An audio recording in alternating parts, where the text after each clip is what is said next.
गोकुळच्या आखाड्यात बाबासाहेब पाटील यांची एंट्री. गोकुळ दूध संघावर प्रशासक मंडळांची नियुक्ती आणि सर्वोच्च न्यायालयाचे आगामी 3 महिन्यात निवडणुकीचे आदेश यामुळे जिल्ह्यातील सरकार क्षेत्रातील वातावरण तापू लागलं आहे. अशातच ब्रिदी साखर कारखान्याचे माजी संचालक बाबासाहेब पाटील हे गोकुळच्या निवडणुकीच्या रिंगणात उतरणार असल्याची जोरदार चर्चा सध्या कागल, भुदरगड आणि राधानगरी तालुक्यात सुरू झाली आहे.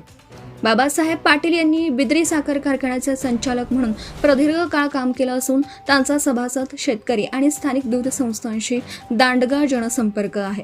कागल तालुक्यातील बदललेल्या राजकीय संदर्भामुळे त्यांनी काही वेट अँड वॉचची भूमिका घेतली आहे.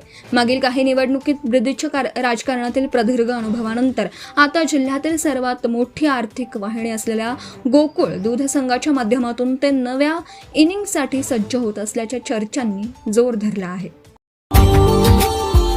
Subscribe now and press the bell icon. Never miss an update.